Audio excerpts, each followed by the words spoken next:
올해 주식시장이 한 18% 가까이 올랐잖아요. 네, 정말 뜨거웠죠. 예. 근데 유독 에너지 섹터는 한 4% 상승에 그치면서 좀 조용한 한 해를 보냈습니다. 아무래도 유가가 좀 주춤했던 게 가장 큰 원인이겠죠. 맞아요. 하지만 그렇다고 에너지 산업의 중요성이 사라진 건 절대 아니잖아요. 여전히 세계 경제를 움직이는 엔진이니까요. 그럼요, 핵심 동력이죠. 그래서 오늘은 바로 이 에너지 시장에서 각자 전혀 다른 생존법과 성장 공식을 써내려가고 있는 새 기업을 좀 깊게 들여다보려고 합니다. 아, 흥미롭네요. 원유를 파내는 생산 기업부터 또 그 에너지를 실어 나르는 운송 기업, 그리고 최종적으로 우리가 쓰는 전기를 만드는 공급 기업까지. 그러니까 에너지 산업의 시작과 중간 그리고 끝을 다 훑어보는 거네요. 바로 그겁니다. 과연 이들 중에 어떤 전략이 앞으로 10년 동안 가장 강력한 무기가 될지 한번 비교 분석해 보겠습니다. 자, 그럼 첫 번째 선수부터 만나볼까요? 석용화 가스를 직접 생산하는 이른바 업스트림의 대표주자 코노코필립스입니다. 네, 이 회사의 가장 큰 무기는 좀 싱겁게 들릴 수도 있는데 비용이에요. 운영 비용이 업계 최저 수준입니다. 그게 사실은 엄청난 광점이죠. 유가가 배럴당 40달러 중반까지 떨어져도 회사를 운영하는 데 문제가 없고요. 50달러 중반만 유지되면 주주들한테 배당금까지 줄 수 있습니다. 지금 유가가 60달러 초반대인 걸 감안하면 말 그대로 돈을 그냥 쌓아두고 있는 거네요. 그렇죠. 그 손익분기 유가가 낮다는 게 사실은 엄청난 내공이거든요. 유가라는 게 워낙 변덕스럽잖아요. 맞아요.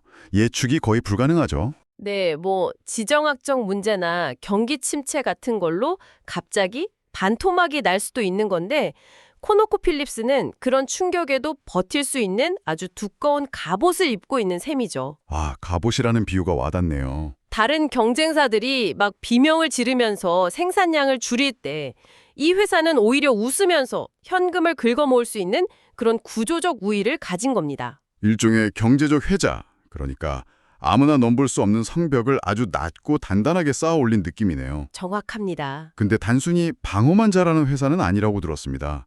이 낮은 비용 구조를 더 낮추려는 움직임도 있다고요. 네, 맞습니다. 작년에 마라톤 오일을 인수한 게 바로 그 움직임의 핵심이에요. 아, 그 인수가 있었죠? 비슷한 지역에 있던 유전들을 하나로 합치면서 중복되는 설비나 인력을 줄이고 구매력을 높여서 비용을 절감하는 거죠. 이게 흔히 말하는 시너지 효과군요. 바로 그겁니다. 단순히 1 더하기 1이 2가 되는 게 아니라 3이나 4가 되는 효과를 노리는 거죠. 이런 인수를 통해 손익분기 유가를 더 끌어내려서 그 단단한 성벽을 아예 철옹성으로 만들고 있는 겁니다. 알겠습니다. 그러니까 수비력은 이미 최강인데 계속해서 더 강화하고 있다는 거군요. 그럼 공격, 즉 미래 성장은 어떻게 준비하고 있나요? 좋은 지적입니다. 아무리 비용이 낮아도 성장에 멈추면 매력이 없으니까요. 그렇죠. 그리고 바로 그 지점에서 코노코필립스의 진짜 야심이 드러납니다. 2029년까지 예정된 2개의 거대한 프로젝트가 있어요. 오, 어떤 건가요? 하나는 알래스카의 윌로우 유전이고요. 다른 하나는 세계의 대규모 LNG 프로젝트입니다. 둘 다 규모가 엄청나겠는데요. 네, 이게 다 완공이 되면 유가를 굉장히 보수적으로 60달러로만 잡아도 매년 60억 달러의 현금이 추가로 들어올 것으로 예상됩니다. 잠깐만요. 60억 달러요. 아니, 올해 첫 9개월 동안 벌어들인 현금이 61억 달러였다고 하는데 네, 그랬죠. 그럼 앞으로 몇 년 안에 현금 창출 능력이 거의 2배로 뛴다는 얘기잖아요. 이거 그냥 성장이 아니라 거의 다른 회사로 변신하는 수준인데요. 바로 그겁니다. 철옹성 같은 방어력을 기반으로 사업 규모 자체를 2배로 키우는 초대형 공격 프로젝트를 동시에 진행하고 있는 거죠. 와, 그런데 여기서 더 중요한 게 있습니다. 그렇게 벌어들인 막대한 현금을 과연 어디에 쓸 것인가 하는 점이죠. 그렇죠. 회사 금고에 쌓아두기만 하면 주주 입장에서는 좀 답답할 수 있으니까요. 주주들에게 돌려줄 계획도 확실한가요? 아주 명확합니다. 최근에 배당금을 8%나 올렸고요. 꽤 많이 올렸네요. 네, 그리고 앞으로 S&P 500 기업 중에서 상위 10% 수준의 배당 성장률을 달성하겠다고 공개적으로 약속했습니다. 아, 목표를 아예 공개적으로 밝혔군요. 이건 단순한 희망사항이 아니라 우리 회사는 이렇게 현금이 넘쳐날 거고 그 돈은 여러분 주머니로 들어갈 겁니다. 라는 자신감의 표현이죠. 여기에 자사주 매입까지 꾸준히 하고 있으니 투자자들은 배당과 주가 상승이라는 2가지 과실을 모두 기대할 수 있는 아주 강력한 총수익 모델을 제시하고 있는 겁니다. 정리하면 코노코필립스의 전략은 철옹성을 쌓고 그 안에서 조용히 힘을 길러 거대한 한방을 준비한다. 이렇게 볼 수 있겠네요. 아주 묵직하고 안정적인 전략입니다. 네, 그렇죠. 자, 그런데 이렇게 내부적으로 힘을 키우는 방식만 있는 건 아니겠죠. 아예 바깥에 있는 성들을 사들이는 더 빠르고 공격적인 방법도 있을 텐데요. 맞습니다. 바로 두 번째 기업, 원오클의 이야기로 넘어가면 되겠네요. 네, 바로 원오크입니다. 코노코 필립스가 차분한 내공의 고수 같다면 원오크는 천하 통일을 꿈꾸는 정복군주에 가깝습니다. 접근법이 완전히 달라요. 정복군주라 재미있는 표현이네요. 원오크는 파이프라인을 운영하는 미드스트림 기업, 그러니까 에너지 산업의 중간 허리 역할을 하죠.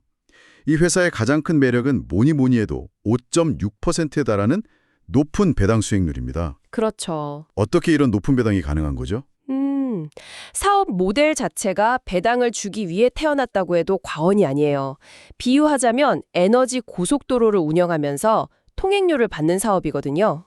통행료 사업. 네, 유가가 오르든 내리든 파이프라인을 지나가는 석유와 가스의 양, 즉 교통량에 따라 돈을 법니다.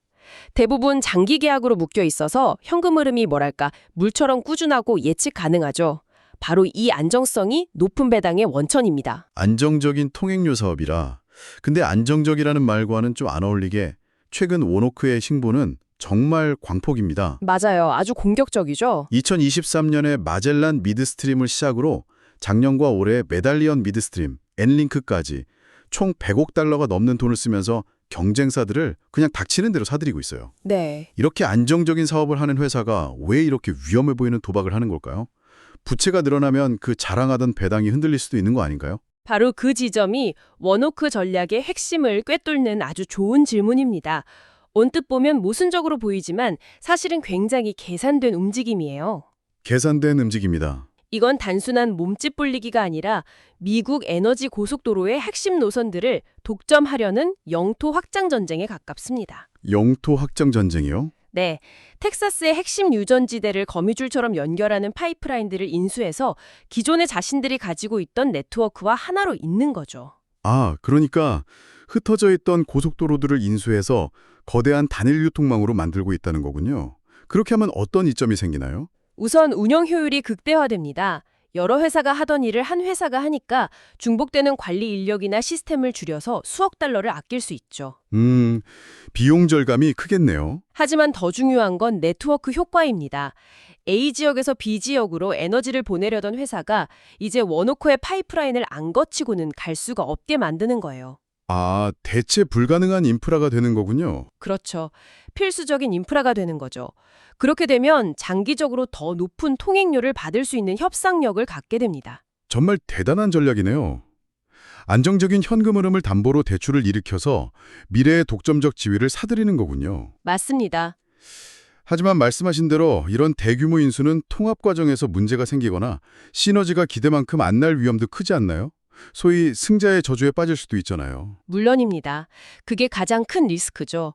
하지만 원오크는 자신들이 인수한 자산과 기존 자산을 어떻게 연결해서 비용을 줄일지에 대한 구체적인 청사진을 제시하고 있습니다. 계획은 다 있다는 거군요. 네.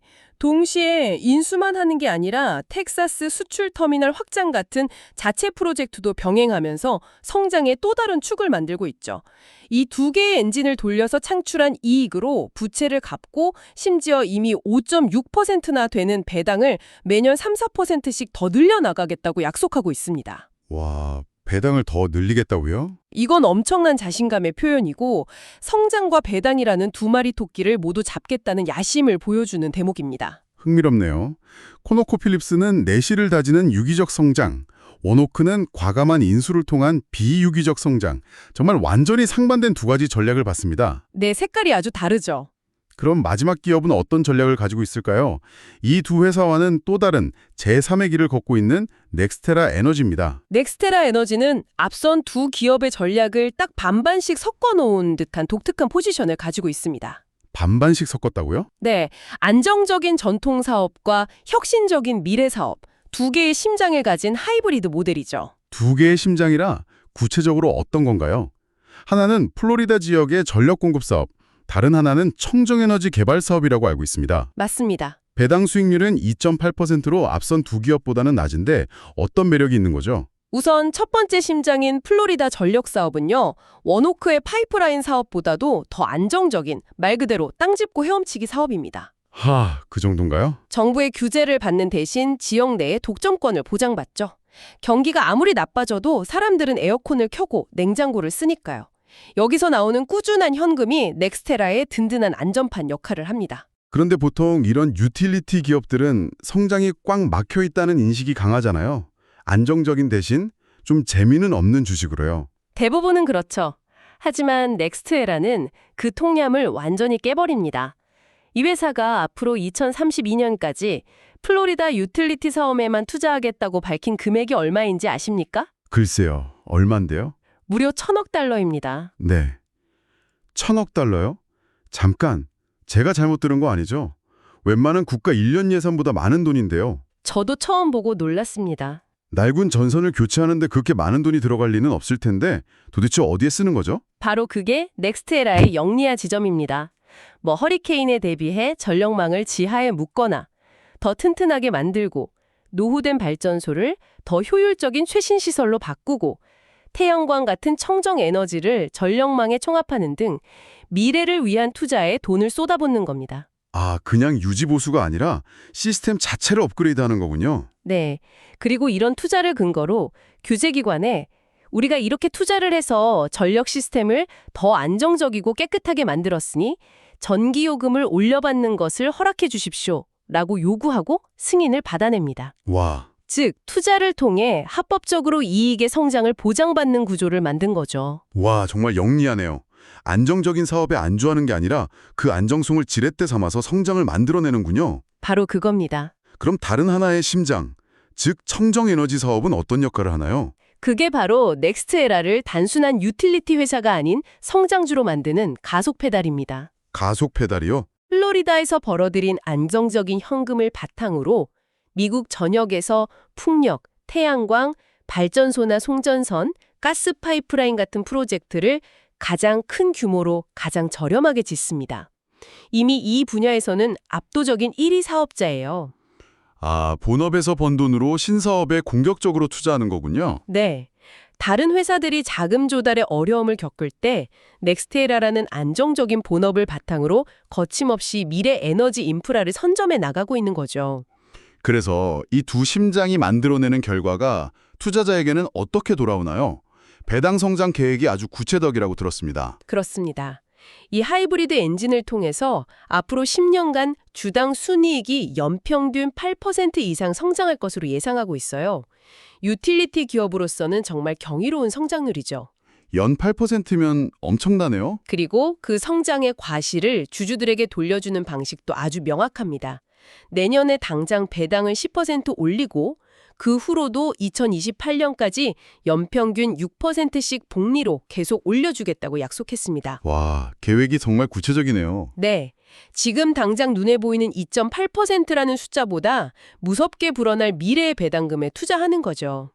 안정성과 성장성을 겸비한 아주 독특하고 강력한 총수익 모델입니다. 정말 흥미롭습니다. 정리해보면 낮은 비용이라는 단단한 갑옷을 입고 거대한 성장을 준비하는 수비형 성장주, 코노코필립스. 네, 그렇고 안정적인 현금 흐름을 바탕으로 과감하게 영토를 확장하는 정복형 고배당주, 원오크. 그렇죠. 그리고 안정적인 본업과 혁신적인 신사업을 결합한 하이브리드용 배당 성장주, 넥스테라 에너지까지 정말 서로 다른 색깔을 가진 세 기업을 살펴봤네요. 네, 정말 각자의 개성이 뚜렷하죠. 이 모든 이야기들이 결국 우리에게 어떤 점을 시사한다고 볼 수 있을까요? 이 세 기업의 공통점은요. 모두 미래의 불확실성에 맞서서 자신들만의 예측 가능성을 만들어내고 있다는 겁니다. 예측 가능성이요? 네. 코노코필립스는 낮은 비용으로 유가 변동의 불확실성을 이겨내고 원오크는 네트워크 독점으로 수요의 불확실성을 이겨내고 넥스테라는 규제와 기술력으로 정책과 성장의 불확실성을 이겨내고 있죠. 각자의 방법으로 불확실성을 통제하고 있군요. 그리고 더 중요한 것은 그렇게 만들어낸 예측 가능한 성장의 과실을 주주들과 어떻게 나눌 것인지에 대한 구체적이고 신뢰할 만한 약속을 하고 있다는 점입니다. 이것이 바로 변동성이 큰 에너지 섹터 안에서도 이 기업들이 총수익 관점에서 돋보이는 이유라고 할 수 있습니다. 오늘 우리는 에너지 산업의 생산, 운송, 그리고 최종 공급이라는 세 단계를 대표하는 기업들을 살펴봤습니다. 여기서 마지막으로 이런 질문을 던져보고 싶네요. 네. 앞으로 10년, 인공지능의 폭발적인 성장으로 전력 수요가 급증하고 지정학적 리스크로 원자재 공급망이 흔들리고 또 각국의 에너지 자립 정책이 그 어느 때보다 중요해지는 시대가 온다고 하잖아요. 그쵸. 정말 거대한 변화의 시기죠. 이런 거대한 변화의 파도 속에서 오늘 우리가 살펴본 세 가지 전략, 즉 초저비용 생산, 네트워크 독점, 그리고 하이브리드 발전 중에서 과연 어떤 전략이 가장 강력한 생존력과 성장성을 보여주게 될까요? 이 질문에 대한 답을 스스로 찾아보는 과정이 앞으로 에너지 시장을 이해하는 데 좋은 나침반이 되어줄 것 같습니다.